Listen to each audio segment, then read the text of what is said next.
はいどうも、ホルモン島田チャンネルのスイーツ島田です。早いもので今年ももう3ヶ月が終わり、気づけば4月です。やっと春らしくなってきて、暖かくなると冷たいアイスが恋しくなってきます。ということで今日は小豆バー作ります。それでは早速やっていきましょう。無償に小豆バーが食べたくて買ってきました。時期がまだ違うせいか、コンビニとかで1本で売られている小豆バーが全然見当たりませんでした。スーパーで箱入りが売っていたので、こちらを購入してきました。小豆バーは三重県に本社を置く井村屋が販売しているアイス菓子です。他にも中華まんや羊羹、日本酒など幅広い食品を展開しています。その中でも小豆を使った商品は主力商品で、毎月1日と15日は小豆の日として制定し、日本記念日協会より認定も受けているそうです。小豆バーとはもともとぜんざいをアイス化するという発想からできたそうです。材料は至ってシンプルで、ほぼぜんざいです。1972年1月から販売している超ロングセラー商品です。なんと2017年には夏のアイス売上第1位を6年連続で達成した人気の商品です。小学生の頃とか親が食べていて、正直小豆バーってあまりそそられなかったんですよね。バニラとかチョコのアイスの方が美味しそうでした。年を重ねるにつれて小豆バーの魅力に気づいたというか、和菓子とか和のスイーツって感じですよね。この大人の渋さというか、地味な見た目で6年連続売上1位とか、王者の風格ですよね。小豆バーには様々な伝説があります。小豆バーといえば硬いというのは有名ですよね。しっかりと凍らせて冷凍庫から出した瞬間の小豆バーは、なんとサファイアよりも硬かったそうです。時間とともに溶けるので、数値としては一瞬のことです。試しにどれだけ硬いのか小豆バーで釘を打ってみましょう。想像以上に硬く釘を打つことも可能です。しかも噂によると、年々小豆バーの硬さは硬くなっているらしいです。ネットを見ると小豆バーで歯が折れたなんて投稿もあるので、この硬さは注意が必要です。訴訟大国アメリカなら夏の期間で毎日訴訟が起きそうなレベルの硬さです。日本人の優しさのもとに成り立っているアイスといっても過言ではありません。もしかしたら日本人の優しさが少なくなっていくと、そんな綱渡り系デザートの小豆バーが今後買えなくなってしまうかもしれません。ということで今日はいざという時のために小豆バーを自作します。この型を使って小豆バーを作ります。使う材料はまずは小豆です。小豆はその色から畑のルビーとも言われています。硬さはまさかのサファイアと同じ硬さです。そしてブッチャーの誕生石はサファイア。これは運命なのかもしれません。実はサファイアとルビーは色が違うだけで、元は同じ石なんですけどね。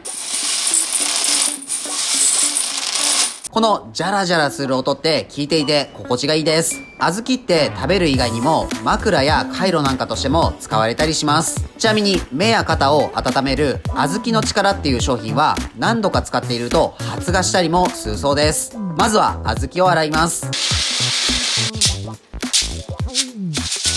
次に鍋に小豆を入れて水を加えて一度煮立たせます。煮立ったらもう一度水洗いして、再度鍋に小豆と水を入れて煮立たせ少し煮ます。もう一度水洗いし、再度鍋に小豆と水を加えて水分がなくなるまで煮込んでいきます。水分がなくなって手で潰せる硬さになったら、お玉で軽く全体を潰します。火を止めて砂糖を何度か分けて加え、全体を混ぜ合わせます。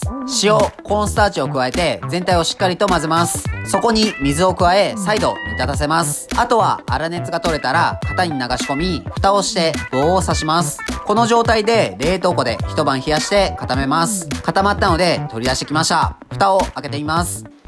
今週の音、小豆バーを作った蓋を開ける音。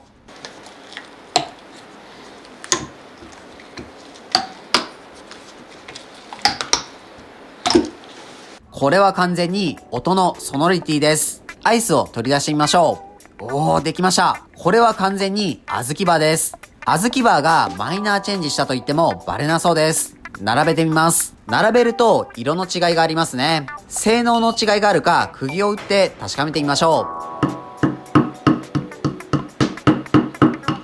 サファイアの硬さにはまだ遠そうです。本家に比べると少し柔らかいかもしれません。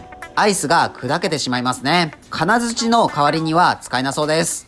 それでは実際に食べて味の違いを確かめてみましょう。いただきます。今日は朝日のお汁粉を合わせてみましょう。自販機でたまに見かけることありますが、いざ買おうと思って探すと売っているところ意外と少ないです。実は自販機でおしるこを買ったのは今日が初めてです。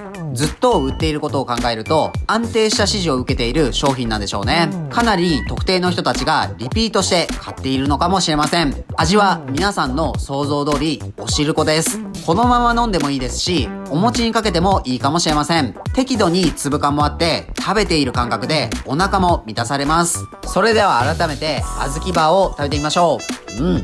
硬い。大人の歯になってから虫歯もなく歯の丈夫さには自信がありますが、この硬さはちょっと不安になります。次は俺の小豆バーです。味はかなり近いです。というか味は小豆バーです。硬さは普通にかじることができます。ガリガリ君より硬いです。こんなに硬かったんでしたっけ？これは子供とかお年寄りは気をつけないとやられますね。思いっきりかじったら歯が割れてもおかしくありません。